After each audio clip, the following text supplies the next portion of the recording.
يوم الدين إياك نعبد وإياك نستعين اهدنا الصراط المستقيم صراط الذين أنعمت عليهم غير المغضوب عليهم ولا الضالين بسم الله الرحمن الرحيم ألف لام ميم ذلك الكتاب لا ريب فيه هدى للمتقين الذين يؤمنون بالغيب ويقيمون الصلاة ومما رزقناهم ينفقون والذين يؤمنون بما أنزل إليك وما أنزل من قبلك وبالآخرة هم يوقنون. Assalamualaikum warahmatullahi wabarakatuh. Salam sejahtera, salam perpaduan, salam perjuangan, salam Melaka berwibawa, pintar hijau bersih. Saudari-saudari gele, waalaikum. Sepenuh khidmat hauma khaifalikum ana bil syukran mararan huarin inturun umandai caran tacau. Tuan-tuan dan puan-puan, hari ini saya Muhammad Anwar Fahmi Haridas bin Abdullah. Pada hari ini saya akan membincangkan berkaitan dengan satu perkongsian yang kerap berlaku di kalangan masyarakat kita berkaitan dengan amalan sihir santau saka.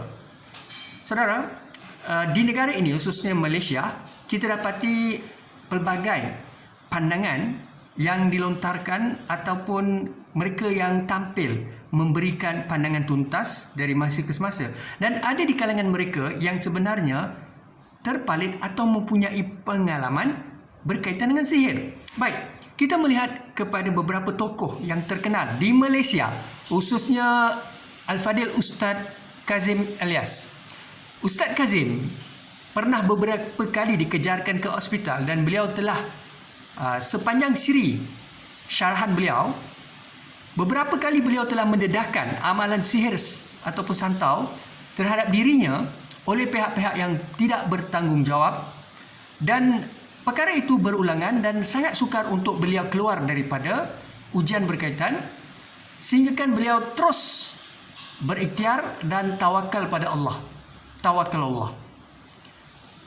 Dan dalam penceritaan beliau, merujuk kepada siri syarahan beliau, beliau telah menyatakan beberapa kali telah berjumpa doktor pakar dan mahu dibedah.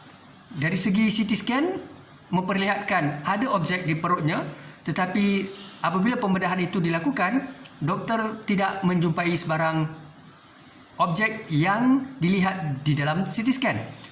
Dan begitulah juga beliau, doktor khususnya doktor perubatan berbangsa India, telah memberi nasihat kepada Ustaz Kazim Alias supaya beliau berikhtiar cara selain daripada perubatan, iaitu tradisional. Saudara, kita beralih kepada tokoh ataupun artis seperti Awi, juga telah menceritakan dalam YouTube, dalam video, dalam Facebook, media baru, Twitter, Facebook dan sebagainya, berkaitan dengan ancaman sihir atau santau kepada diri dan keluarganya, termasuk pasangan beliau. Dan perkara ini dapat kita akses di dalam media baru. Tuan-tuan boleh Google dan mencari berkaitan dengan sihir santau Awi, artis Malaysia. Dan seterusnya, kita ada juga beberapa artis yang telah menyatakan perkara yang sama. Dan yang paling menarik di sini adalah kenyataan yang pernah dikeluarkan oleh Datuk Ayub Khan Maidin Picis selaku Ketua Polis Negeri Johor di lokaliti Ikwas, Keluang, Johor. Beliau dalam siri bersama pelapis PTD, pegawai tadbir diplomatik, beliau telah menyatakan ada soalan diajukan kepada beliau, dan beliau menerangkan berkaitan dengan kemungkinan dan ancaman, tidak kasar, mungkin halus. Halus yang dimaksudkan beliau adalah sihir. Saudara, kita akan cuba memahami mengapa perlakuan sihir kian menjadi-jadi. Untuk makluman saudara, wujud pendakwah bebas di Malaysia yang telah menyatakan amalan sihir di Malaysia amat rencam dan ketara. Dan di kalangan masyarakat Melayu kita mengamalkan sihir. Mengapa perkara ini menjadi pilihan? A'udzubillahi minasyaitonirrajim. Bismillahirrahmanirrahim.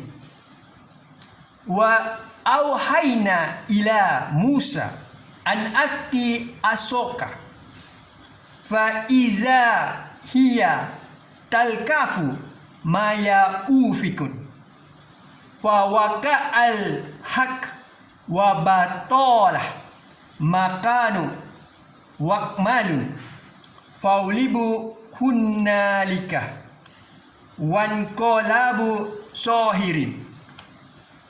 Dan kami wahyukan kepada Musa, lemparkanlah tongkatmu. Maka tiba-tiba ia menelan, yakni habis segala kepalsuan mereka. Maka terbuktilah kebenaran dan segala yang mereka kerjakan jadi sia-sia. Maka mereka dikalahkan di tempat itu dan jadilah mereka orang-orang yang hina. Saudara, bagaimana gambaran di dalam Al-Quran, kitab suci, telah menerangkan bagaimana Nabi Musa disihir. Begitulah saudara, amalan santau sihir, perbuatan Dajjal ini amat mudah dilakukan oleh manusia sekeliling kita. Mengapa mereka memilih jalan yang hina? Mereka tidak takut kepada alam kebangkitan, pembalasan, pertimbangan di akhirat. Mengapa begitu?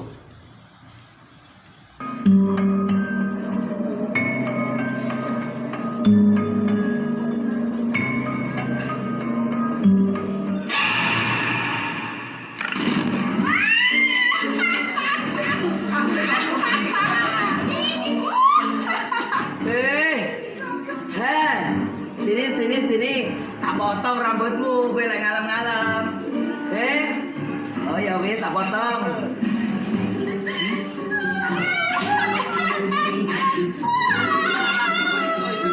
Rambutnya panjang. Oh iya, enggak, rambutnya enggak tak potong, enggak potong. Ojo ngalem-ngalem, kamu ingin tahu. Ini tak kasih kaca wajahmu. Buka. Membusuk separuh. Makanya ojo ngalem-ngalem. Iya. Aku tak mau tanya, Kuning mau tanya. Kamu dari mana? Kak ngomong. Ketok. Ngomong Kak. Kamu dari mana? Tuan-tuan dan puan, kita melihat punca sihir. Mengapa individu, ahli keluarga maupun sesiapa saja di kalangan kita mungkin adalah mangsa sihir. Anda percaya atau tidak? Kita lihat punca di sihir. Faktor pertama kemungkinan disebabkan oleh sakit hati. Mereka tidak puas hati terhadap kita atau orang sekeliling kita. Mungkin dari segi gaya hidup, percakapan, kemahiran, kepintaran, daya saing, kompetensi, kemampuan, kebahagiaan. Maka timbul sakit hati. Seterusnya dendam. Mereka tidak dapat apa yang kita dapat peroleh, ataupun persaingan tidak sihat, maupun ada perkara yang kita rungkai, ada perkara yang kita lakukan untuk membantras perkara yang tidak baik seperti jenayah, salah guna kuasa, maupun perkara-perkara yang melibatkan mereka melakukan perkara-perkara yang tidak sepatutnya mereka lakukan. Tapi oleh kerana kita memegang amanah dan tanggungjawab, kita mengambil tindakan. Kita penguatkuasa atau kita frontliner, tetapi pihak yang terpalit atau mereka yang didakwa tidak boleh terima hakikatnya.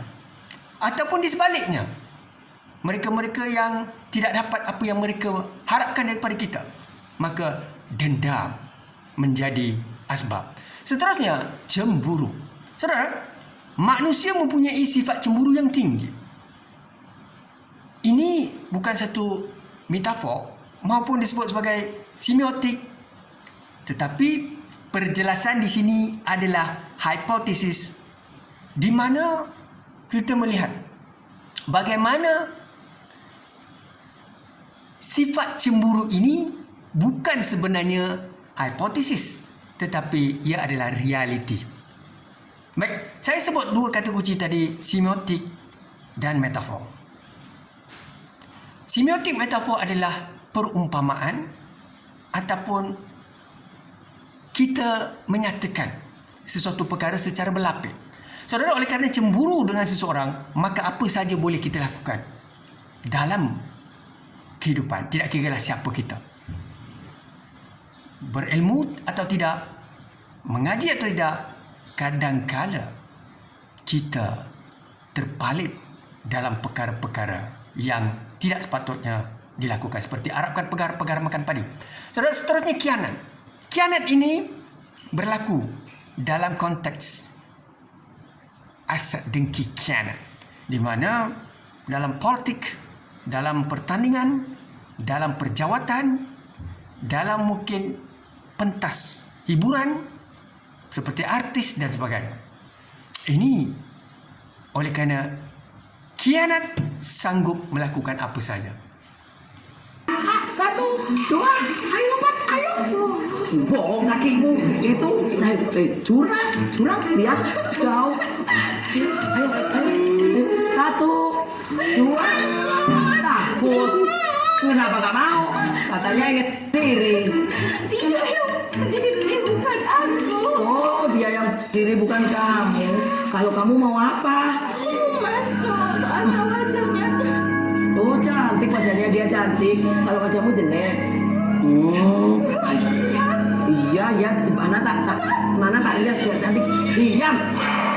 Tak rias biar cantik. Ya, cantik. Lihat. Ya, cantik kan? Cantik kan? Siapa? Wow. Cantiknya. Tuan-tuan dan puan, perencanaan sihir. Mengapa mereka merancang, mengatur langkah untuk menyihir? Siapakah di sebalik belakang tabir ini? Dan siapakah yang berhajat dan berniat untuk sihir? Saudara, kemungkinan ini bukan al-fitnatul asyar minhat. Kemungkinan merujuk pelbagai sumber, pengayatan pembacaan. Antara orang yang terdekat mempunyai kebarangkalian untuk melakukan sihir, seperti rakan karib atau mereka yang mengenali kita.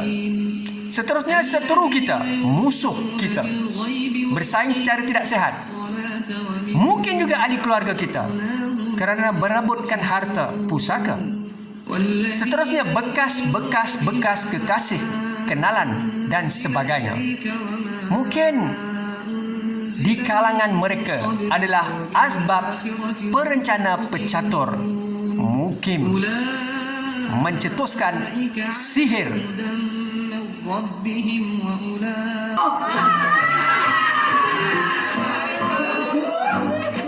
Pak Eko yang mana? Pak Eko yang ini? Oh, bukan. Terus diajak disuruh gimana? Yang keras? Oh, biar kamu diri. Enggak dong. Kenapa gak bisa? Kenapa gak bisa? Punya siapa? Susah apa? dia di susah. Ya makanya kau ikut susah. Tak potong rambutmu kamu tahu. Ampun apanya? Oh. Rambut. Oh. Ini rambutmu.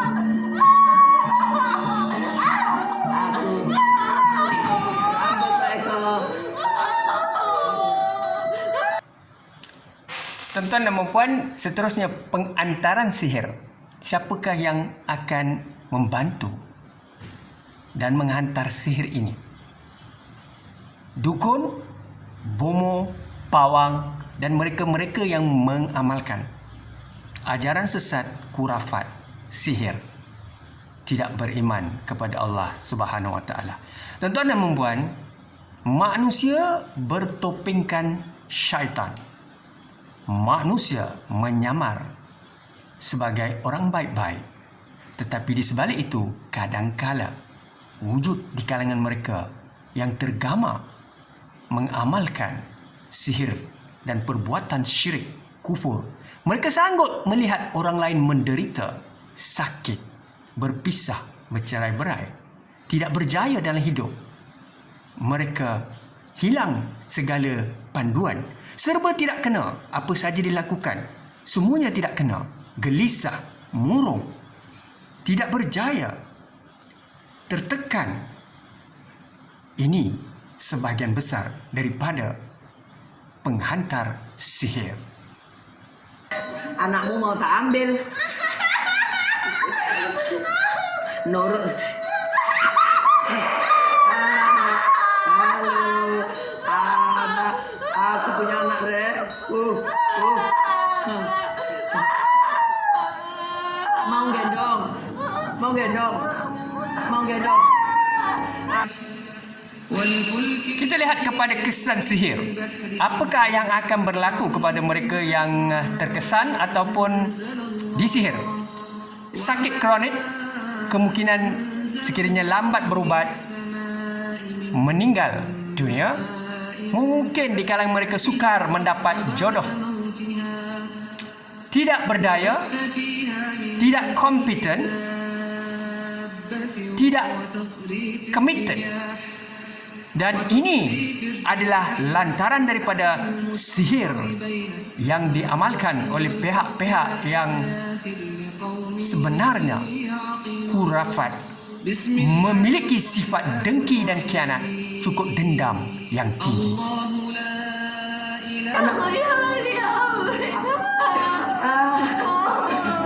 Mau nyucu, Dek? Bilang dong, diminta. Ya wis, anak tape biar anak ini gak sakit perut. Sudah ya, dadah. Oh, ada belatung Pak Eko yang gede. Belatung yang sangat besar. Coba taruh mulutnya.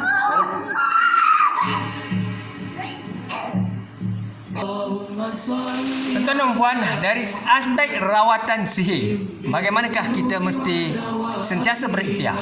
Setiap penyakit ada ubatnya.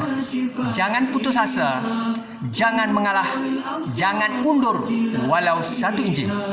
Segera beramal, mencari keredaan Allah dan mencari tempat yang betul. Beramal, berikhtiar, jangan tinggalkan solat, bertaubat nasuha, berubat dengan cara mencari orang-orang yang berilmu, wara, alim, diyakini. Seterusnya, bukan di kalangan mereka yang khurafat, mengamalkan sihir dan saka. Saudara, hati-hati sepanjang kehidupan. Manusia, rambut sama hitam, hati lain-lain. Di depan baik, di belakang menusuk. Saudara, itulah hakikat kehidupan dunia. Mudah-mudahan bermanfaat untuk kita renungkan dan ambillah iktibar. Awasi persekitaran.